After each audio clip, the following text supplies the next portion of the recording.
Welcome back to the news. In other local news, the Future Minds 2012 National Higher Education and Career Expo was inaugurated at the BMICH this morning. Defence Secretary Gotabaya Rajapaksa was the chief guest at the exhibition, which is being held for the 7th consecutive year. The main goal of the exhibition is to make the student population aware of the many options open to them and help them choose a career path. Speaking at the inauguration, Defence Secretary Gotabaya Rajapaksa expressed these views. At a time when Sri Lanka is striving for rapid economic growth on the foundation of peace and stability, this is a worthy goal. As Sri Lanka develops its needs, people with skills and abilities in various fields, the young people in our society must position themselves to take on the noble challenges to lead this country to a prosperous future. The exhibition will be open to the public until the 24th of June. Democratic National Alliance parliamentarian Anura Kumara Dissanayake raised a question in Parliament today on whether the Agricultural College and Seed Farm in Kundasale was being shut down to make way for another international airport. Minister of Agriculture Mahinda Yapabewardena responded to the question. It has been reported that preliminary measurements were done on the 8th of May and that the foundation stone is to be laid in July. I expect that they will inform this House on how much land will be taken over from the Kundasale Agricultural College and the Seed Farm. The parliamentarian is raising his voice here after seeing crocodiles in a teacup. We have got to know that a study is being conducted on building an airport, but there has been no discussion or notification or anything of that sort with regard to taking over lands or institutions under the purview of the Department of Agriculture. He is trying to set fire to a green forest. Although the minister expressed these views in Parliament today, this was a statement he made on the matter at an event held in Kundasale recently.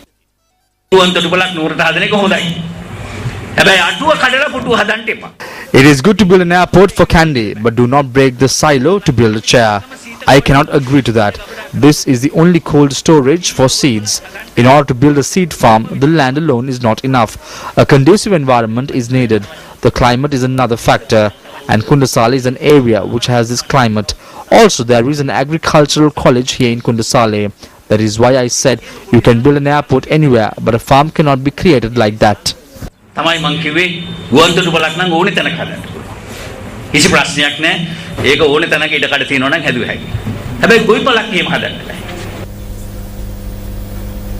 Still in local news, opposition leader Ranil Wickramasinghe expressed his views on the reportage of parliamentary proceedings in some English language newspapers in Parliament today.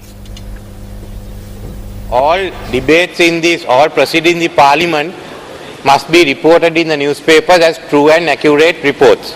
But unfortunately, many of the English papers don't have full proceedings of the House. I found yesterday, day before and all, the speeches being made in this House and regularly are not reported. They select one or two speeches and they put it on. Now that goes against the principle of true and accurate reporting. And it's very unfair by backbenchers on both sides whose speeches don't come in these papers. There is no reason why they can't do it, because after all there is no standalone English paper. They are all connected to a sister Sinhala paper, so it's very possible to get this and devote a page separately. But I would ask you to go into this and lay down guidelines that if they want to report, there must be proceedings. There must be a short. This is unfair by many of their backbench MPs on both sides who don't get reported. I mean, what I say will get reported, but not fair. The government is appealing to all institutions and to the general public to work together to eradicate dengue without delay. Meanwhile, the Ministry of Health states that 12,336 persons have contracted dengue thus far this year and that the virus has claimed 75 lives. A communique issued by the Department of Government Information states that dengue has spread to urban and suburban areas. The communique notes that while a large number of patients have been hospitalized, the majority of deaths reported have been those of elders and children. 50 live research teams have been appointed by the Ministry of Health under its program to eradicate dengue in order to identify mosquito breeding grounds. The government states that given the current epidemic situation, those found to be maintaining environments conducive for mosquito breeding grounds will face legal action regardless of their status. A dengue eradication month has also been declared from the 25th of this month to the 25th of July. Meanwhile, a Shramadana campaign commenced this morning with the participation of state institutions within the 4th Police Division to eradicate dengue. The Port Supplies Unit and the 4th Police participated in this campaign. Still in local news, the 60th News First workshop to educate children on the media was held at the Vijayapala Mahavidyalaya in Mathale yesterday.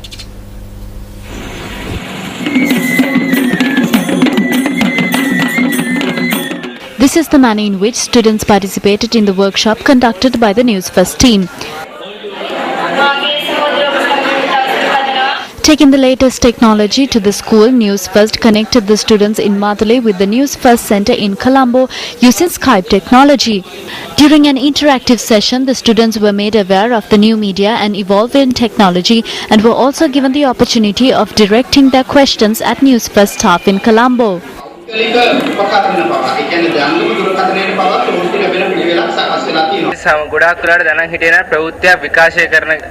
didn't know how a news bulletin was telecast. We thank News First for educating us on the latest technology.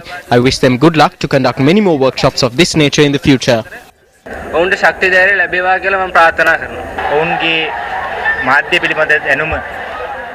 I believe that this workshop will help the students to widen their knowledge on media as well as their skills.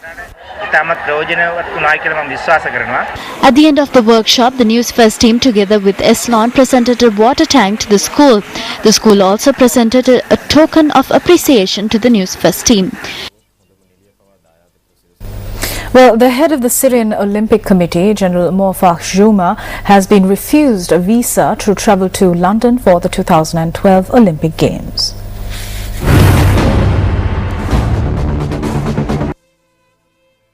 General Moaffaq Juma's application has been refused because of his links to President Bashar al-Assad's regime. The International Olympic Committee is expected to ratify the decision. There has been widespread international condemnation of the Assad regime's violent crackdown on pro-democracy protesters. Meanwhile, world number 4 Andy Murray says the attitude to tennis at the Olympics has changed a lot in the past 20 years and a gold medal is among the sport's most sought-after prizes. The 25-year-old was speaking at the venue for the Olympic tennis tournament, Wimbledon, where he was unveiled as Team Great Britain's first confirmed participant at the Games.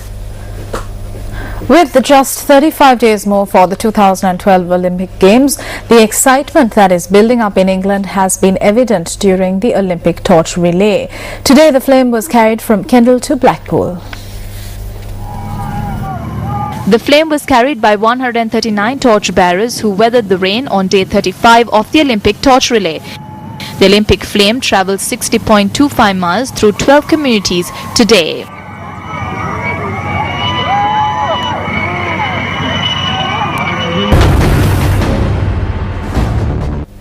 You're watching Primetime News on MTV Sports. In business news tonight, the SAFA CMA Management Accounting Summit 2012 was inaugurated in Colombo yesterday.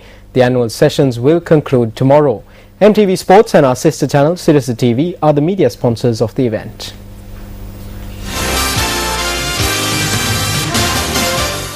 The South Asian Federation of Accountants consists of Sri Lanka, India, Pakistan, Bangladesh, Nepal and the Maldives. The SAFA CMA Management Accounting Summit 2012 commenced under the theme Sustainability and Corporate Responsibility. The keynote address was delivered by Canadian High Commissioner to Sri Lanka, Bruce Levy. Canada's approach to CSR is focused on the voluntary engagement of the private sector. The Government of Canada believes that voluntary measures can advance CSR objectives in a flexible, expeditious, and less costly way than through regulation. The voluntary principles on security and human rights provide guidelines to help extractive sector corporate actors anticipate and mitigate most risks related to the deployment of public and private security, such that operations can be protected without excessive force or human rights abuse. This guidance is relevant for all field-level security implementation, including for companies operating in areas affected by weak governance, armed conflict, or insurgencies. 10 CMA Awards for Excellence in Business Management were presented at the occasion. Incidentally, a former group director of the Capital Maharaja organization, Angelo Patrick, also received an award at the event.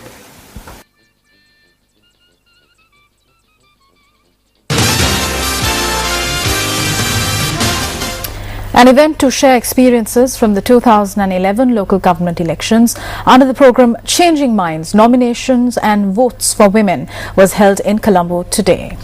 The program seeks to increase nominations for women in 50 local government electoral lists in 5 districts from the present 0 to 2% to 20%. The Sharing Experiences event held in Colombo today was attended by many political personalities, including opposition leader Ranil Wickremesinghe, Minister Dinesh Gunawardena and UNP parliamentarian Rosie Senanayake.